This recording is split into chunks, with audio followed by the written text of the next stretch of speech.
Nope, we're switching things up today. I got remix challenge winners to announce. Also, I want to show you how to clean up your vocals so you can make more music. Let's go. In my experience, the vast majority of independent music makers and artists realize that when they're recording, especially vocals, it's not an ideal situation. So to simulate that, I'm going to be recording vocals using my phone and some old school wired earbuds. And then to kick things up a notch, I pulled up some city background noise. We're just out here, in the city streets recording our vocals. No big deal. There's some taxis driving by. It's a crazy day. Wow, that is way too loud. And that's what I'm gonna be recording my vocals over. Just to show you that you can get rid of the noise. Now, it may not be perfect, but it's gonna sound better using basic features that are all built in to BandLab. Open up my mind, I find a reason to write. People living life don't survive by just chasing lights. Lights off, 3 kids inside are safe sleeping. Raised up by my wife and I in the Lord's keeping. But the world's creeping, and the noise outside makes it feel like the walls are caving in. Who's brave enough to breathe again and remind us of the victory? The frequencies are speaking far greater than the chaos. Turn the noise off. Turn the noise off.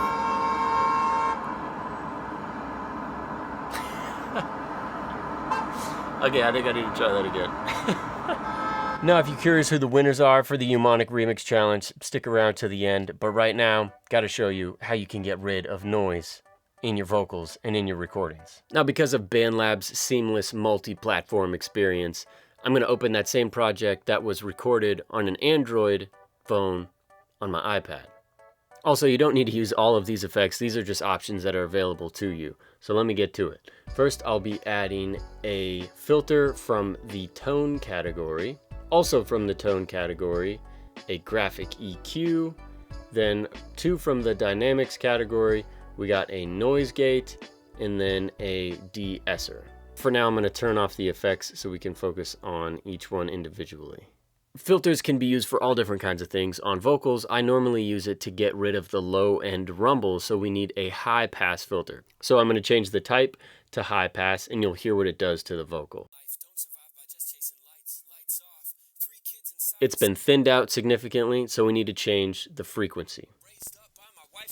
In the Lord's keeping, but the world's creeping, and the noise outside makes it feel. Now at this point, all you got to do is move that frequency slider around to find where it's taking away the frequencies you don't need, but it's not taking away from the actual meat and potatoes of the vocal. Somewhere around 200 hertz is working for this vocal. 1 down, 4 to go.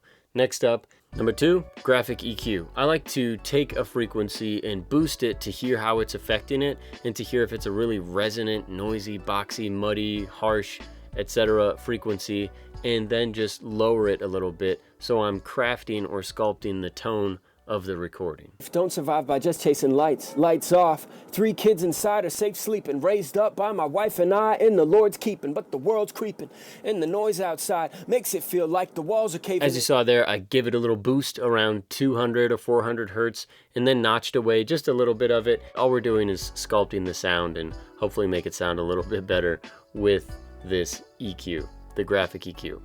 2 down, 3 to go. Let's move on to the next one. Number 3 is the noise gate. Now, to understand how this one works, I'm going to crank up the threshold so you can really hear what it's doing.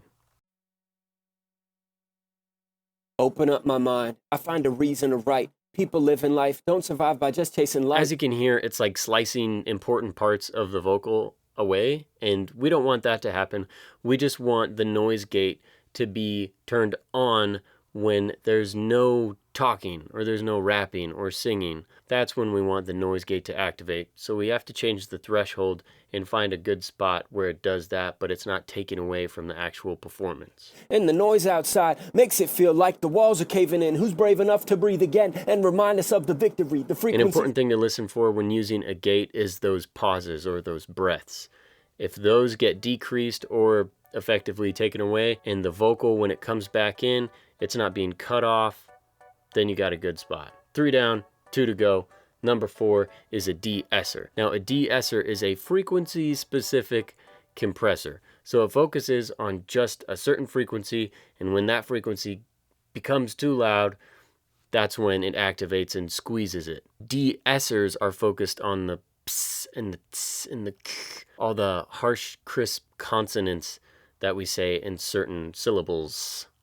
Open up my mind, I find a reason to write. People living life don't survive by just chasing lights. Lights off, 3 kids inside are safe sleeping, raised up by my wife and I in the Lord's keeping. But the world's creeping, and the noise outside. Now before I show you how easy denoise is to use, I need to mention something that I haven't already.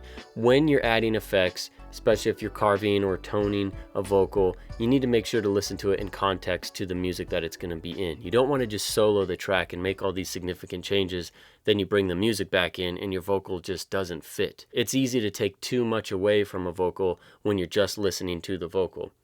Open up my mind, I find a reason to write. People living life don't survive by just chasing lights. Lights off. All you got to do is tap on the audio region and then select denoise right here. It's hiding down at the bottom. Now it's going to work some magic and it goes pretty quick. So let's hear how this sounds. Open up my mind, I find a reason to write. People living life don't survive by just chasing lights. Lights off, turn the noise off. Turn the noise off. Turn the noise off. The frequencies are speaking far greater than the chaos. Remixing somebody else's work can be a lot of fun. It can also be really challenging. And sometimes it gets kind of confusing because you have so many options and there's all these creative possibilities. So to all of the music makers and all of the artists that entered this remix challenge, I appreciate you. If you didn't get selected, if you were really wanting the grand prize, don't take it as a loss. Take it as at least I had fun and I learned from it, because that's truly how you will continue to keep making music, if it stays fun and fresh and exciting. Here are the winners though, with all that being said.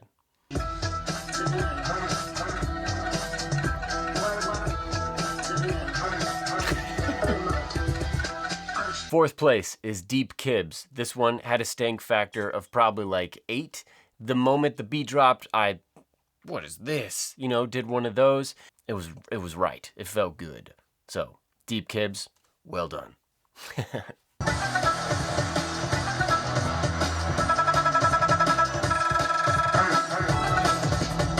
Speeding things up with third place. This one goes to Maze Matt with a 165 BPM drum and bass remix. This was nasty. I really enjoyed listening to this one. It was a surprise. It got me like pumped up, and kudos, bonus points on the graphics. He took the logo, added some cool text. It looks really cool with the jungle. It's got nice pop and contrast. Maze Matt, make more music. You're doing it right. It's good stuff. Right here.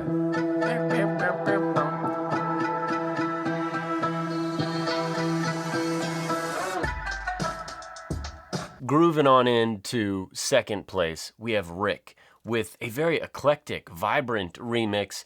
And I really like this one because there's this synth lead that kind of is a chorus that repeats, I think, 3 times throughout this beat. It took it to a different direction. It had a whole different melody, and that was interesting to me because it was a surprise. So surprise, Rick, you won second place. Well done.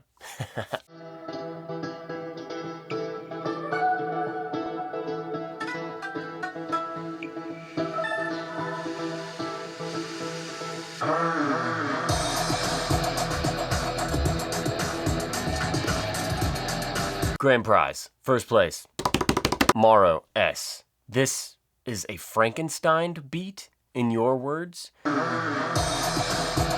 Mangled and mashed into this monstrous madness of music.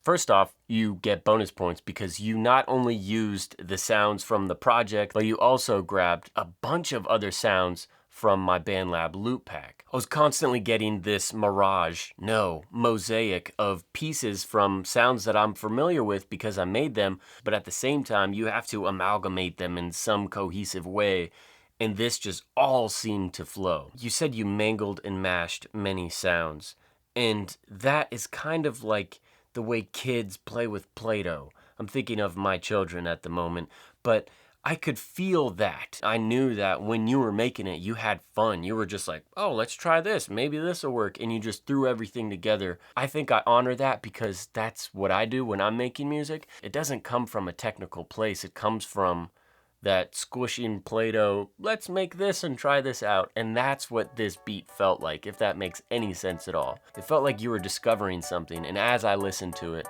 I was discovering it with you. Okay, are we back on planet Earth now? Anyway, round of applause to everybody. You won some cash, you made some music. That's a pretty sweet deal. Congratulations. One more big congratulations to the winners of the Eumonik Remix Challenge. Thank you to BandLab for providing a free platform for all of us to make more music. If you're curious what I do, check out the link in the description to my channel, and of course, subscribe here for more BandLab tutorials. Now, you know what to do. Turn the noise off and make more music.